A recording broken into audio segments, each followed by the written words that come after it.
your positive imprint. Stories are everywhere. People and their positive action inspire positive achievements. Your PI could mean the world to you. Get ready for your positive imprint. I am loving hearing the voice. My dear friend Rick Huff, known as the voice male, that's M-A-L-E, has captivated audiences for over 40 years with his distinctive voice across radio, television, live performances, cartoons, and beyond. He's produced countless radio and TV commercials, hosted television shows, and worked as a DJ. His catchy jingles are unforgettable, and that is for sure absolutely unforgettable, and his cartoon voices are simply delightful. He is known as the principal Western music reviewer in the United States. Well, since 1978, he has operated his own production studio. He has immersed in Western music for a very long time. He partnered with Western Music Hall of Famer Hi Busse to create the radio featurette Song and Story. He later released 2 albums featuring Hi Busse and the Frontiersman's work and co-produced CDs for Sons of the Rio Grande and Jim Jones. Oh my gosh, it is remarkable. And in 1999, he and Mary Ryland, who was also his partner of Sidekick Productions, established Frontiersman 2 to co-produce their radio show, The Best of the West Review, along with its publication, which is called the Best of the West Digest. And in 2004, they launched a double Western music CD. Well, I absolutely cherish my friendship with Rick, and I've enjoyed celebrating his successes through the years. But I am so thrilled, and really, Rick, I am so honored that you introduced this podcast, Your Positive Imprint, showcasing your incredible voice. Finally, welcome to the show, Rick. Thank you very much. My goodness, no, it was an honor for you to ask me to do that. It was great fun to think how to represent the spirit of your show, of your enterprise, and I am so gratified to know that it worked and that you are received the way you are received worldwide on the wonderful web. That's one of the W stands for wonderful, you know. Absolutely. So that's positively. But it's a great fun. It's been great fun to be a part of it.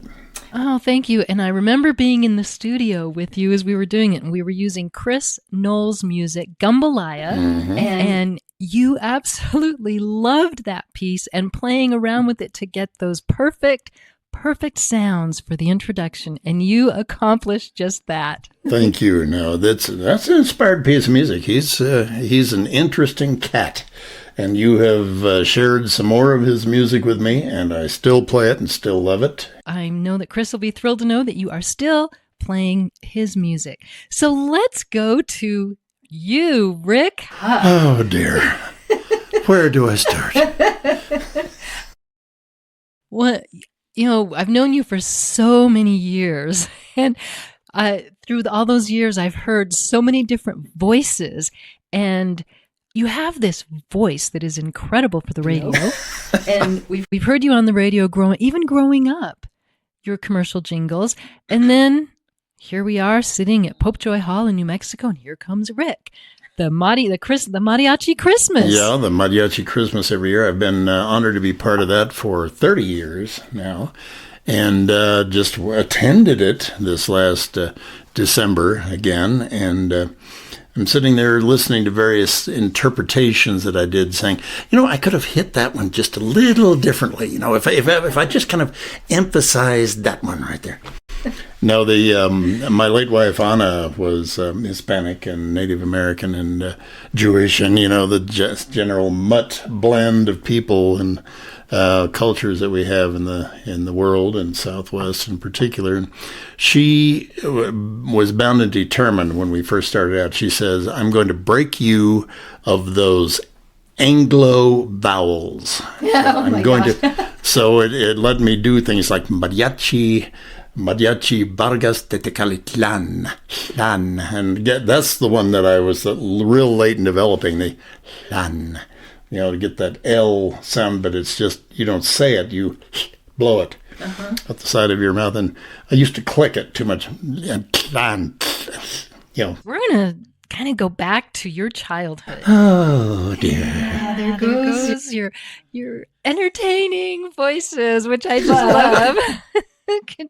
Oh my goodness. I'm going to have to talk to Mary, see what life is like living with you and what type of sound comes out. And this is great. I'm just so thrilled, Rick, that I finally have you on the show. We've been trying to do this for years.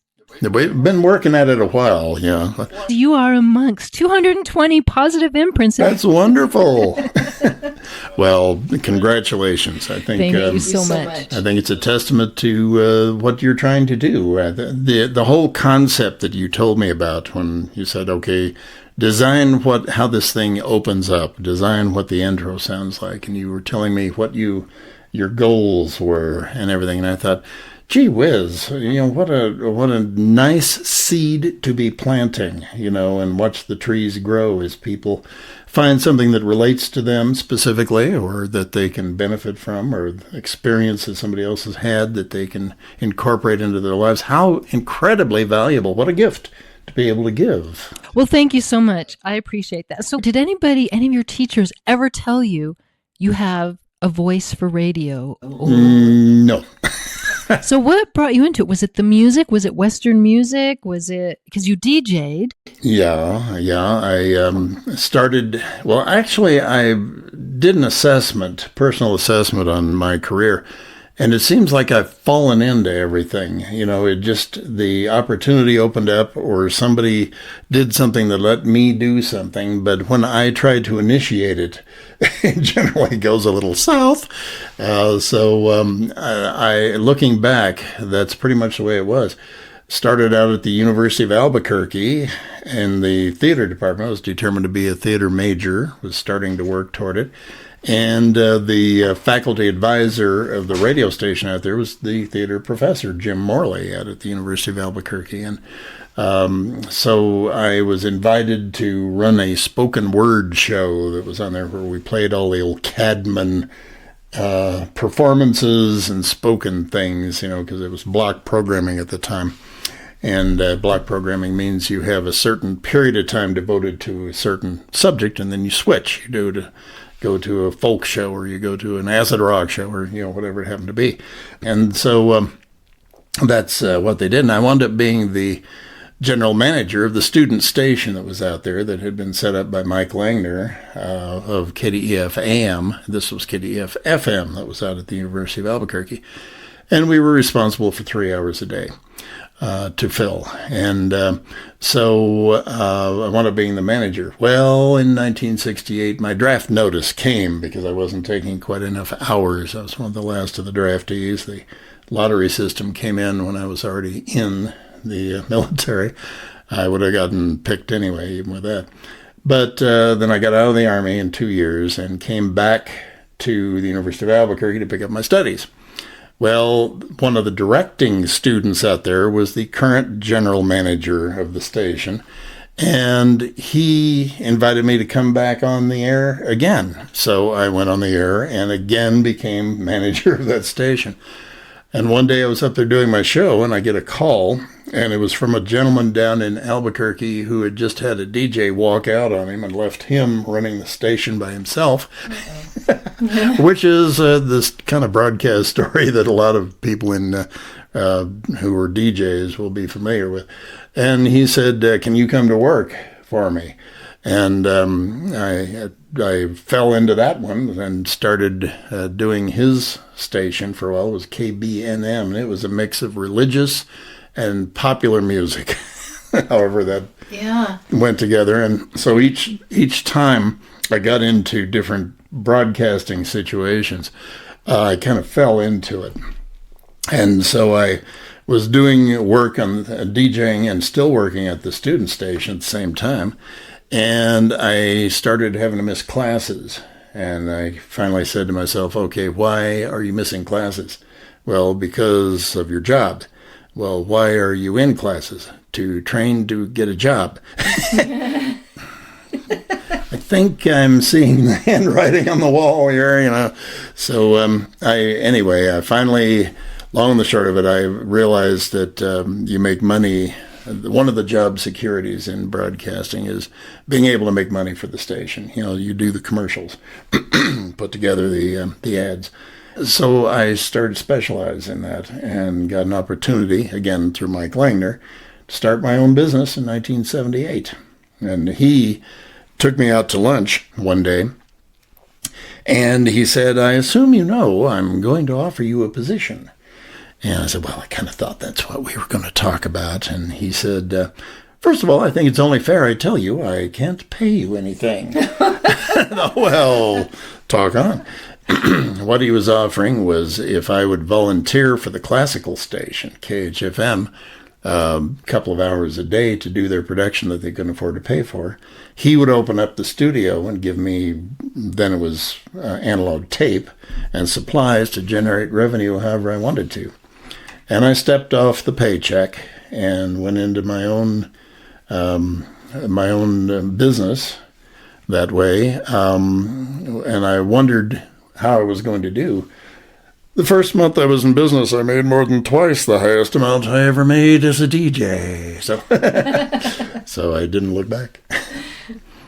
But anyway, that's how I got into commercial production. I did that for all the while up through about 2010, and I started backing off and still continuing to do work, but not looking for new clients. And now I just do it as people want.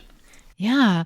Well, I remember growing up and hearing you on the commercials, on the radio, all the time, every day. And I still remember one. It was the Jiffy Lube one. Jiffy Lube. It was this jingle. I don't remember the jingle. Well, actually, it was very memorable because it was only one note. Jiffy Lube.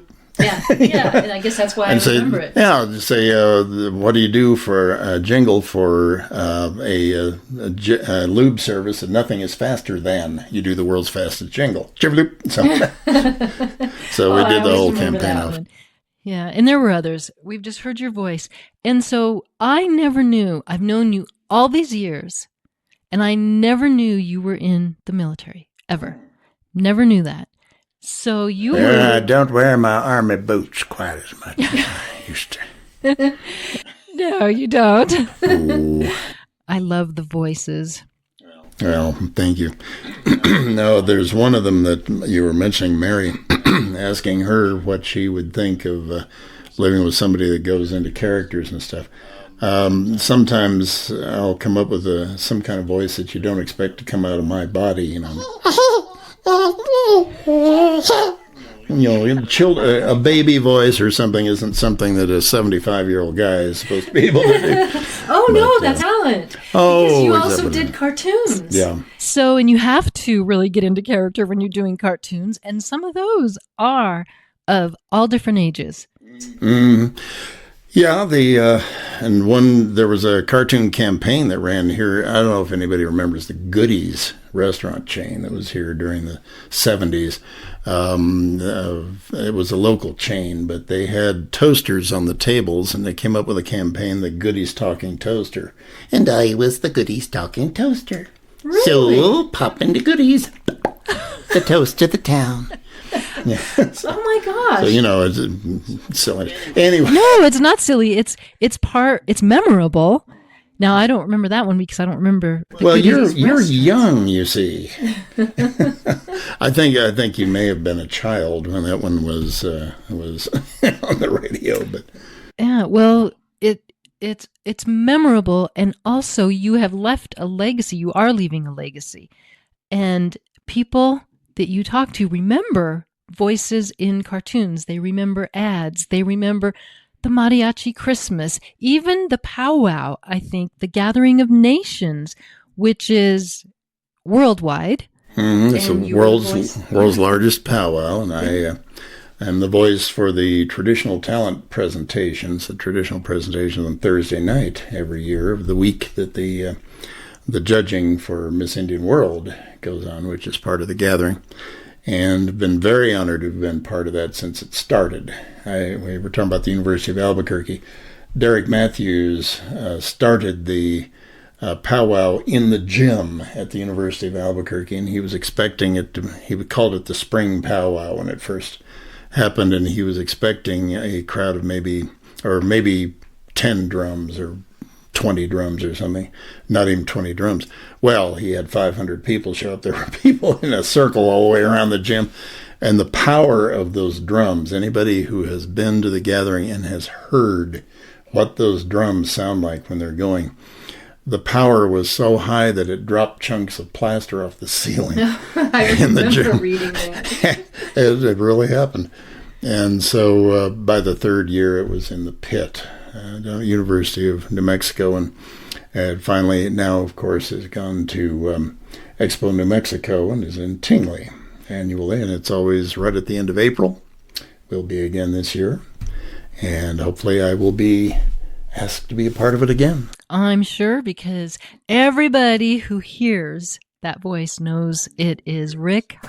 and it's, you call yourself the voice male. And I think that's an incredible name to provide for on the internet as people are searching. And again, that's voice male, M-A-L-E, which is, that's a pretty good play on words. Well, thank you. Commend you for that one. And so did you want to talk at all about any of the time in the military?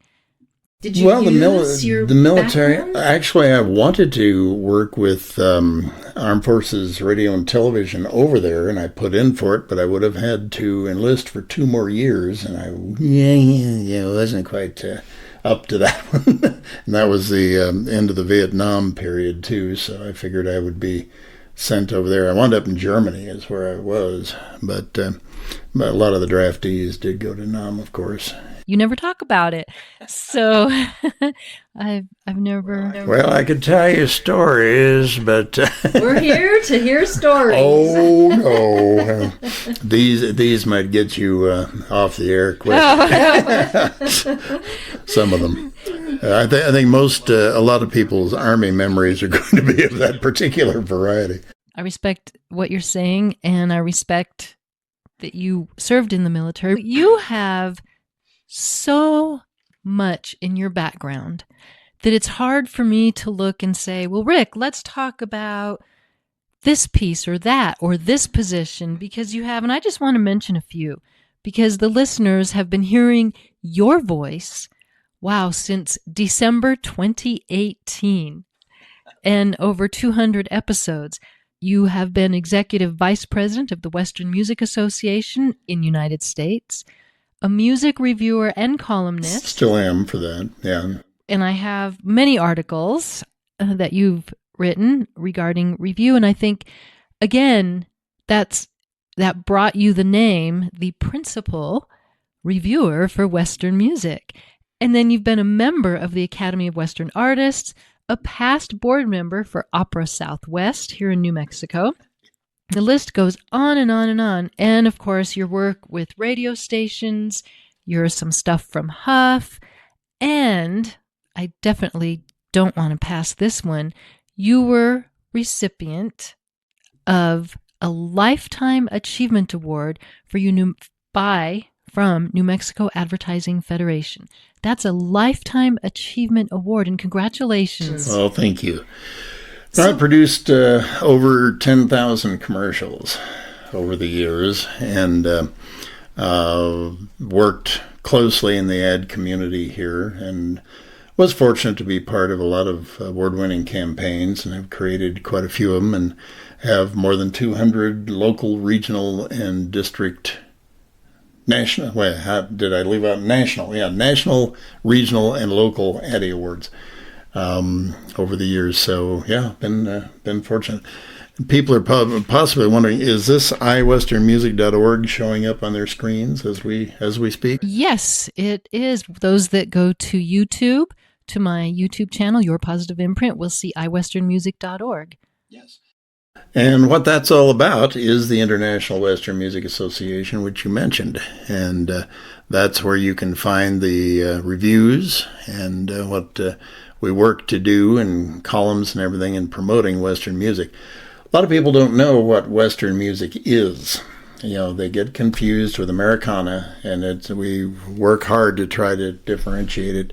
It is a form of Americana. It's part of Americana, but Western is a little different. We've got a what we call an elevator speech. Hopefully it's memorable. You say Western music instrumentally is primarily acoustic in its core instrumentation musically. Its lyrics, there are a bunch of L's here, deal with the lives, loves, lore, locale, legend, and legacy of the old and new West and its many peoples, including Native American, and cowboying worldwide. And cowboying literally is done around the world. I produced a show that was done in 2017. Not that far back, folks. Rein it in. Done in 2017 as part of their convention here that dealt with with songs from around the world, and we translated ones from Germany, and we had one from China, and we had Japan. Japan's wonderful fans of country, of Western, of cowboy specifically. They have full ranches. They're Wild West towns and everything that people go and live the life. When I was in the Army in Germany, there was I got wind of this was before I was really involved with Western music, but I remember there was a club over there, a Westerners club, that would go into the Black Forest of Germany, pitch tents, pitch teepees, live the Western life across a weekend. And the interview that was done with the president of that chapter said his prized possession was a deputy sheriff's badge from Bernalillo County, New Mexico. Oh my gosh. This is one of those things that was given out by the Chamber of Commerce at the time. It says honorary deputy sheriff of Bernalillo County. And it was, but that's how they treasured the Western thing. They also asked him why the interest in the cowboy and in Western culture, cowboy culture, in Germany. And he had an interesting explanation. He says, your history seems like yesterday to us. It is so recent. Ours is so ancient. It goes back so far that we can't relate to it. And you think, wow, talk about a different perspective on and a reason for being interested and involved in something. This is the relatable history is ours. That's really incredible, and that's so interesting. And I do find that with guests around the world who are maybe not enchanted, sometimes enchanted with our history. And so thank you for sharing that. So when you were in Germany, you hadn't really been immersed into this Western era yet, or not era, but into the Western music. So you weren't immersed there. And by the way, when Mike and I were in Europe, they do play a lot of Western music out there. It was very interesting to hear that on the radio. And they did play John Denver, so I was glad to hear that. He had a couple of Westerns. Indeed, indeed. Now we're moving into this time frame of Western music. And I want listeners, to really get, as you were saying, you're trying to separate the two. And when I think of Western cowboy music, I think of Home, Home on the Range, songs like this that are around the campfire, the ones that we get a vision of, the chuck wagon and... Well, it originated, of course, the cowboy songs have a number of different sources. One of them came from around campfires when the cowboys would be telling stories, and they would start to put some of those stories that they'd hear again and again and again from the guys to music. Sometimes it would be an old broadsheet theme or something from the 1600s from Scotland or Ireland. And a lot of the cowboys did come from Ireland. You'd be amazed at the number of them that talked like this around the campfire. because they escaped the potato famine. They used their herding skills and riding skills and adapted to the cowboy way of life. Meanwhile, the Mexican influence was the American cowboying style is Mexican cowboying, and it came from the caballeros. That word, of course, came from caballo, which is horse in Spanish. And there are a number of cowboy terms that come directly from Spanish. Lariat came from lariata, which is rope, the lariat. There's a number of them. Cayuse came from caballeros. There's a number of the common phrases that come from Mexico. They call them dogies, which actually comes from dogal, which is Mexican for calf, or specifically orphaned calf, and which is what a dogie was. It was one that didn't have a mom, had to be tended to by the cowboys themselves. But a lot of the history of the music is rooted in the tales and poetry, cowboy poetry, and then the cowboy poetry was put to music. I found out something from one of the cowboy poet researchers that is very interesting.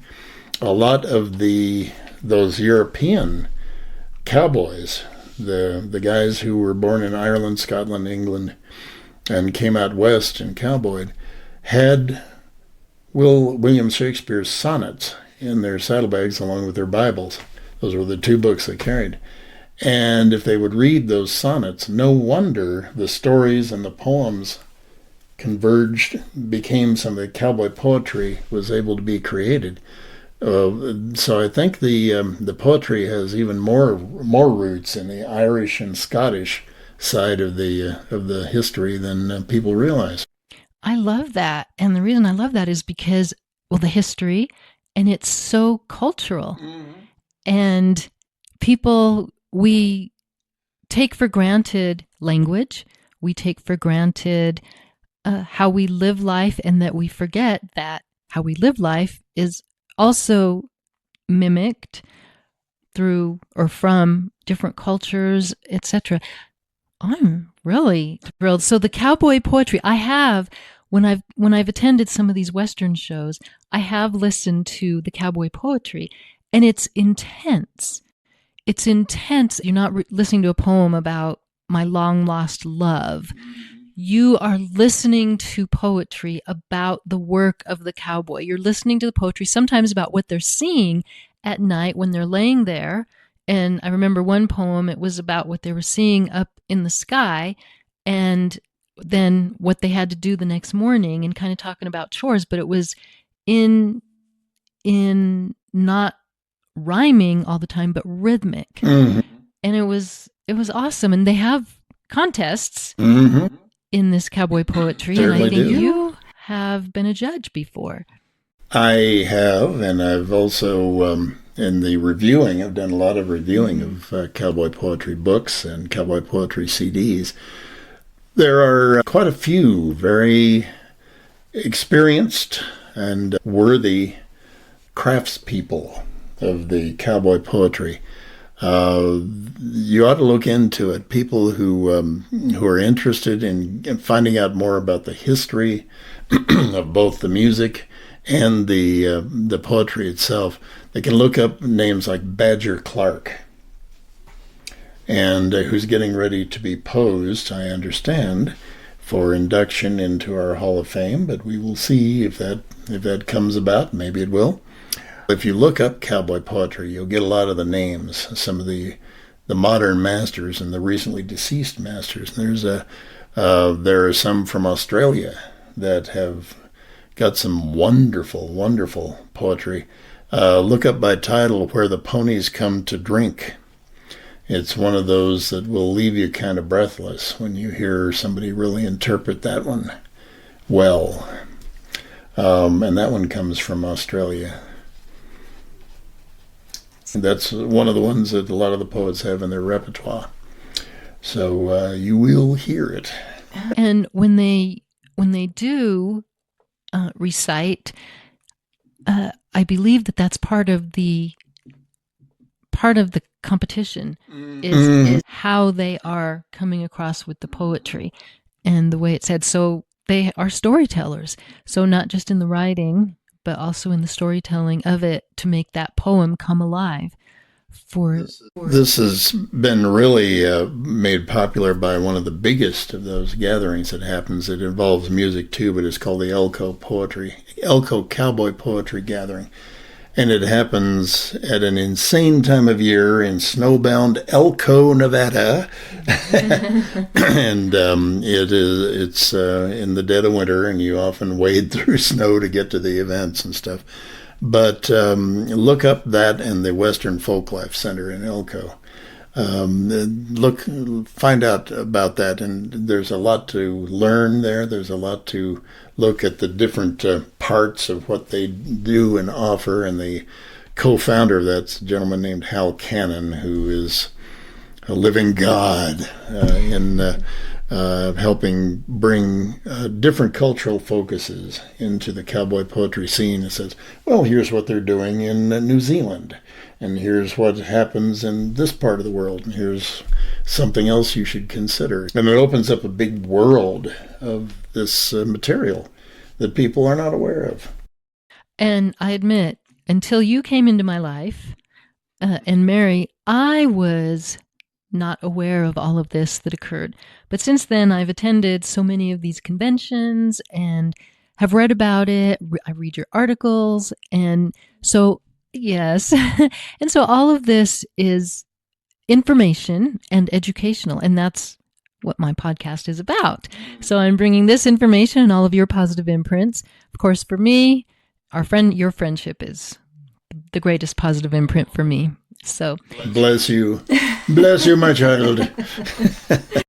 All right. And now I want to kind of step backwards a little bit to when you were first getting introduced to Western music and cowboying and so on.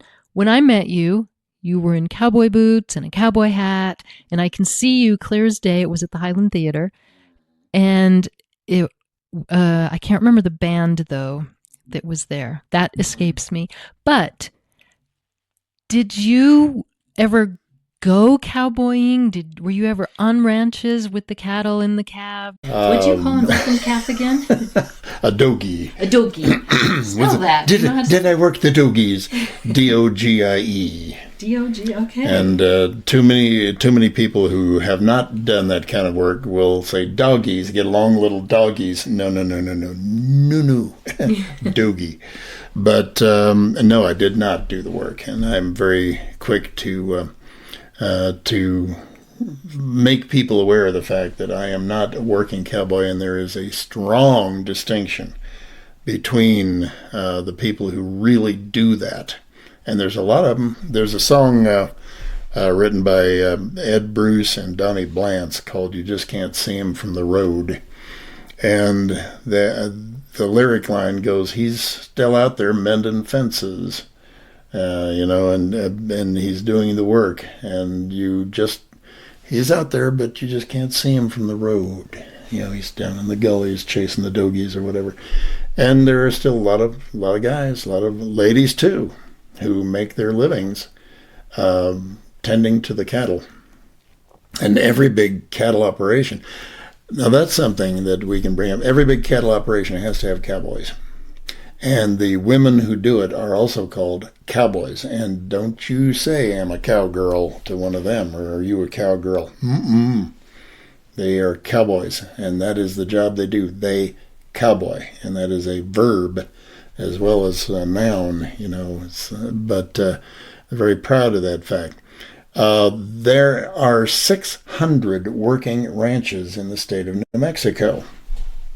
Think about how many cowboys are working those ranches, are out there. And that's just in New Mexico, Montana, and Idaho, and Nevada. They've all got strong cowboy contingents. And when Mike and I and the dogs, when we would be out hiking in the mountains, not often, but we would see a lot of working cowboys out there as they're gathering up the cattle to get them onto the trucks to move them. And sometimes they have border collies ranch dogs, and Australian cattle dogs, in which Kian, Kona, and Maka were part of those working dog families. So anyway, cowboy. That's the dog back behind here. Oh, yeah. Pointing there. Yes, that is one of the nose there. Yeah, that she is. She was Australian cattle dog. Yeah. So anyway, it's just a remarkable job that still continues today. They have to have working cowboys to do that. It's not something. Occasionally, there are some modern things you find. You find some herding being done by helicopter. I mean, on some of the ranches, but there still have to be a certain number of cowboys on the horses with the full tack and with the rope, with the lariat and the piggin string to tie it up, and doing everything that you've seen in rodeos. There's a particular class of rodeo that's very interesting to watch for people who are really into finding out more about the life of the cowboys. It's called a working ranch rodeo. And when you see those being offered, that's where they really do it. It's milking, and it's a lot of different things that you don't see in the big slam dash fiery rodeos. The bull riding stuff, that you see that Ty Murray is popularized now. But that stuff is not the real cowboy work that you see. That is cowboy sport. Many of those guys who do the riding have been working cowboys. But that sort of thing, the bull riding and the now bulldogging, is something that's done out on the prairie, where you slip off the horse and you have to possibly bring the animal down, so it can be roped and tied or branded or whatever, or led out of danger or whatever the situation happens to be. But the cowboys have to do a lot of doctoring out on the range. They are the vets. There's not somebody rolling along in a little truck, saying, okay, there might be somebody on the wagon, but anyway, they've got to be really handy. They've got to have a lot of practical knowledge in a lot of areas. Definitely the tying of the calf so that they could sometimes get the calf out of danger. And a part of not just American history, but Australian history. Mm-hmm.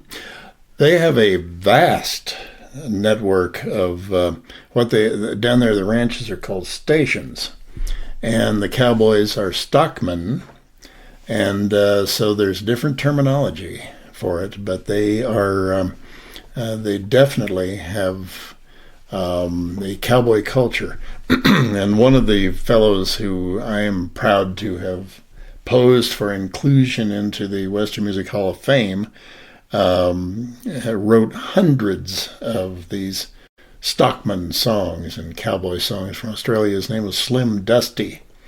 And that's somebody you can look up and you can find the music. He recorded well over 100 albums. And his music is fascinating to listen to. His songs are great. It's great fun. But look up Slim Dusty. And that I will do. Speaking of music, you also partnered with Hi Busse. He's the reason I got into the Western music. Ah, okay. And you mentioned that, so let's get into Hi Busse. Okay. Hi Busse was the founder of, at the time he was alive, it was the longest lived, is that the way you would say it? Western band in existence that still had a founding member. He started the Frontiersmen in 1937, and he started it to accompany a young fellow named Leonard Sly, who had been tapped by Herbert J. Yates of Republic Studios to become King of the Cowboys, Roy Rogers.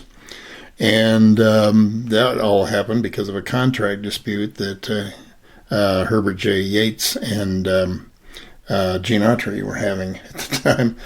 And they had a disagreement, and Herbert said, okay, I can make another cowboy star. So the first movie that Roy Rogers Len Sly ever made. He was billed King of the Cowboys, just as a little slap, smacker to Gene. But all was made. They made nice with each other, everybody, and everybody made money off of the B Westerns back there. But Hi had known Len Sly when he was just getting started. Knew him when he was an aspiring dental student, and they were at the same radio station up in the Northwest. If memory serves, it was in Oregon, and were part of a thing called the Midnight Frolics, and both of them got a little bit of airtime to sing and do their thing. Hi was part of a group, a trio of accordion players called the Sons of Italy.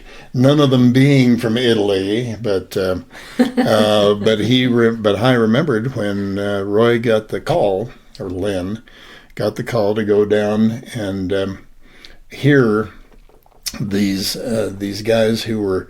Now I'm trying to remember the name of the group. I blanked temporarily. It's something like the Western Mountaineers or something. But anyway, there was a radio group that was that he was invited to join and become part of a trio contingent, and that trio core is what wound up launching the Sons of the Pioneers, with him and Bob Nolan and Tim Spencer being the original trio. There were some other people that were involved, Slumber Nichols and a couple of other people. But anyway, getting back to Hi Busse, he became part of the very first Riders of the Purple Sage group in California and had a radio show out there. He went to other groups. Roy went to other groups.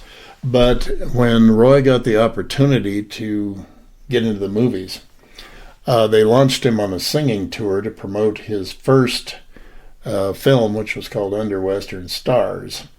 And he didn't know who was going to be backing him or anything else when he went to the Capitol Theater in Dallas in 1937 to promote this film. And he was so elated to find it was going to be Hi and a group of players that Hi put together. So that was the origin of the Frontiersman. How I got involved in all of it. Hi had a lot of adventures. He was in films during the years in the 40s and all, going up in the 50s. He backed Rex Allen Sr. and a lot of others. And he came into my production studio one day. You mentioned some stuff from Huff. That was the name of my recording business, commercial recording business. And one morning, in through the door comes this lanky, elderly, very elegantly dressed Western gentleman, Stetson, Western trim cut suit. And he came in with a little briefcase. And he was looking for help in promoting Western music. Now, I had grown up as a little kid, pretty small kid, watching a fellow on local television here named Dick Bills, who was actually Glenn Campbell's uncle. And Glenn Campbell played in his band, the Sandia Mountain Boys, I think was the name. Anyway, but that's how he got his start. But my only connection with Western music was seeing Dick Bills do some Western and yodel a bit on his show and running the old Gene Autry and Roy Rogers movies.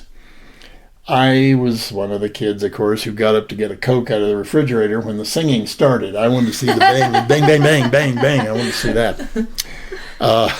So I didn't really have a strong foundation in it. And in talking with Hi and learning more about what he had to offer in history and his knowledge of songs and how everything came about behind the scenes, I started researching Western music myself because we put together this feature that you mentioned called Song and Story with Hi Busse.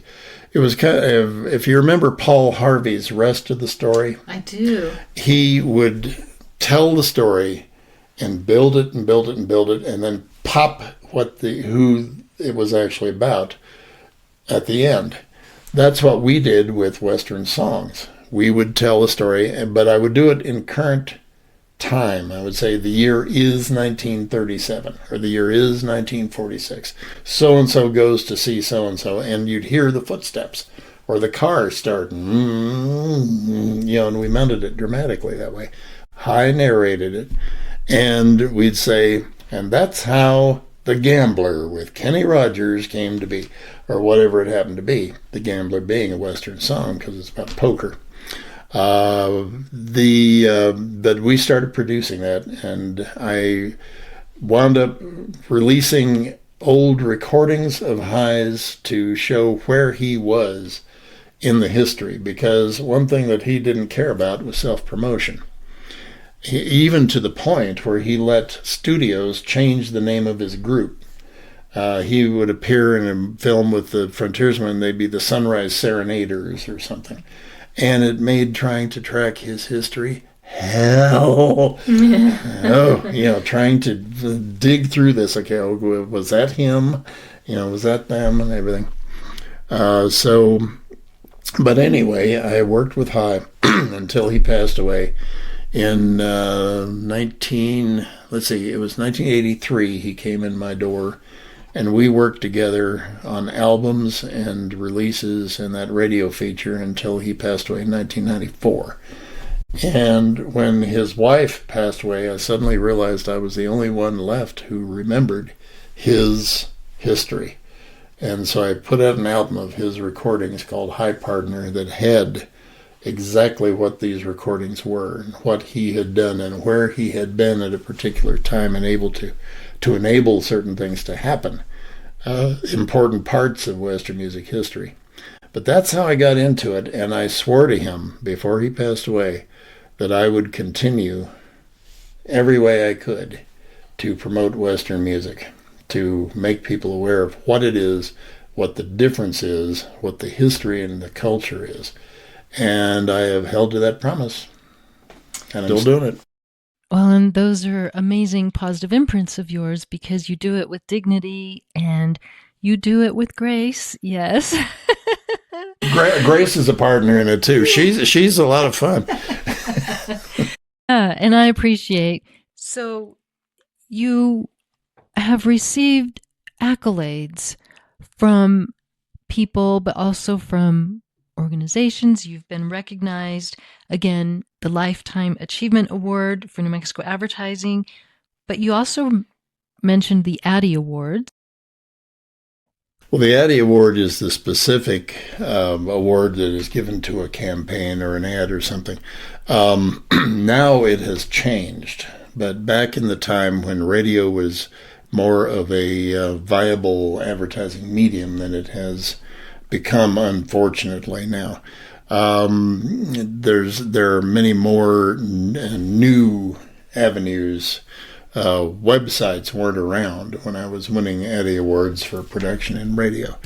But the Addy Awards were an annual event nationally. I won 2 National Silver Microphone Awards, which that was in competition with people all over the country. And we did one for Nunzio's. Remember Nunzio's Pizza? I do. Before Saggio's, it was Nunzio's. And and we won one of those awards was for that, and another one, I forget what the other client was. Anyway. Do you have a favorite ad that you've done? Oh, gee, well, I have to say the ones that went national, that took were pretty high. There are a lot of them that I remember that were fun to do, campaigns that were fun to do. For more than 40 years here locally, I don't know that people would remember it again. Maybe they do, but the father and son ads for Lieber's Luggage. That was one that I did for more than 40 years, and I played both parts and wrote the ads. I said, "Dad, welcome to Lieber's Luggage." And I said, "Son, what are you doing in the parking lot? Have you lost your lease?" And it was like he was always needling the son. Says your prices are too low, you're going to go out of business, and that was the running gag, and that was a lot of fun to do. Particular fun. But there have been a lot of them along the line. Yeah. Well, Libra's luggage. Wow, we still go there. I'm glad. I don't think he owns it anymore, but I'm glad. Wow. And Rick, you've done Peter and the Wolf, which would have been amazing. You've written operettas. When she says done, that's narrate the part that was with the New Mexico Symphony Orchestra. Yeah. Yeah, but that was live. Yeah. That was live, and that was an incredible feat. And I want to go to your voices, but you have something to say. We're taking a breath. I was going to say, in the classical music end of things, I've worked in so many different genres of music and styles. I also worked with a fellow named Danny Crafts, Daniel Stephen Crafts, in founding a little company that's called Gonzo Opera. And the idea of Gonzo Opera is beautiful voices singing outrageous things. So they're very they're a lot of fun, especially for people who understand opera jokes, and even those who just think opera can be funny.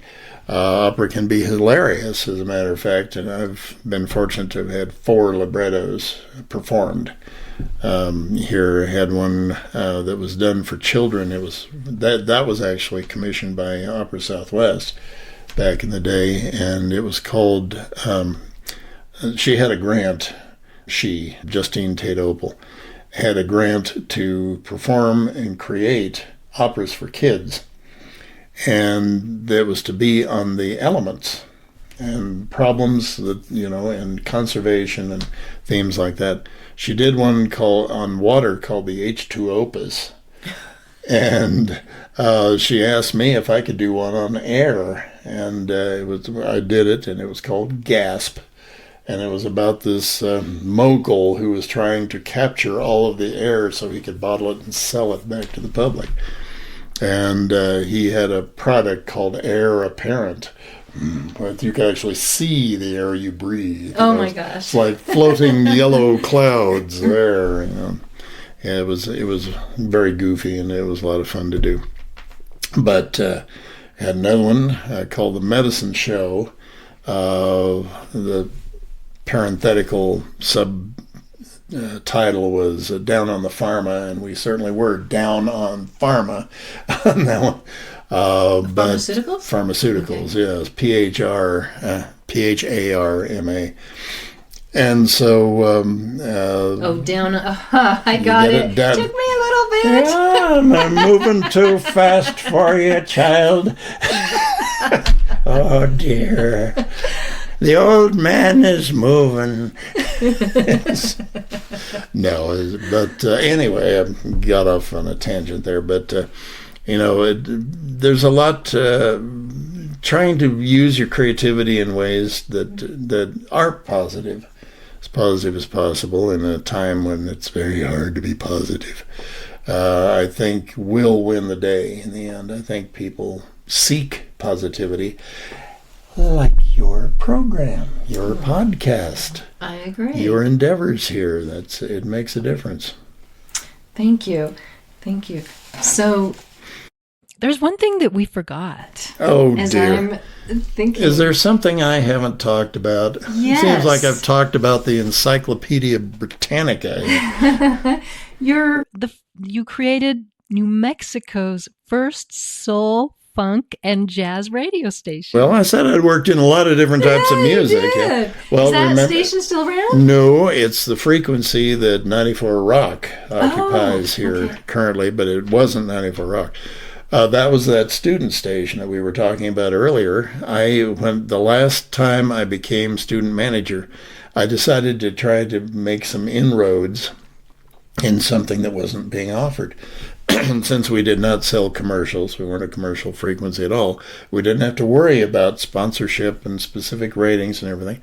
And I turned it soul and jazz. And we played some of the funkiest stuff out there, Maceo and the Max, what? And then the station downtown looked at us and said, what are you doing? And I actually had one of their high and mighty programmers down there say, Albuquerque is only 2% black. Who is going to listen to soul?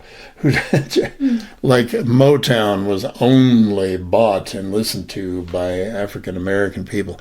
My gosh, of all the narrow cast things. But that was back in 1972, and I was proud to have started the very first soul and jazz format in the Southwest. I didn't realize it was. But looking back, yep, I beat the next one by about 10 years. But it lasted for quite a few years. That's incredible. And like I say, the history of Rick Huff and your voice and all of your Positive Imprints, legacy for everything that you're doing and continuing to do, including this podcast. What I'd like to know, Rick, I have heard your voices, your different voices throughout the years. I have been privy to that when we go out to dinner with your Mary and my Mike. We're out and we hear your different voices. I, of course, have my favorite. I don't know if you remember which my favorite is. I do, and I'm not going to do that one because I have to do it too loud. It'll make the microphones crackle. What an excuse! Yeah. Well, also, this one goes out to the World Wide Web, and he could find it.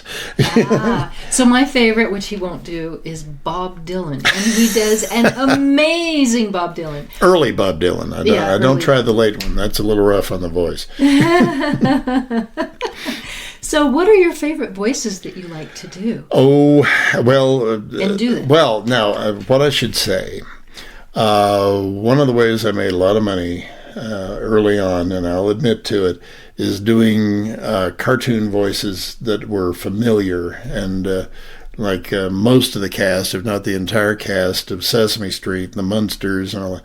The Munsters? No. Muppets. What am I saying? Munsters. But there used to be able to get away with some of that stuff and using it in commercial ways. Then something unfortunate happened. They got not only a sound-alike, but a look-alike on television. I believe, if memory serves, it was for Burger King, of Woody Allen. And they were doing a bit of his as part of the commercial and promoting the product. He sued and he won, and he should have. It was justified. Right on the heels of that, one of Bette Midler's backup singers sang an imitation of her in a jingle for Ford Motors. She sued and won, and she should have. But what it did for us on the local level down here, little people trying to make a living, was mop that up. And suddenly, overnight, there was not a call for doing Kermit selling something or whatever. And so I understand that, but it did carve in kind of deep. But I tried to come up with other characters, but I had a demo, a vocal demo that involved 65 voices in 2.5 minutes. And oh my gosh!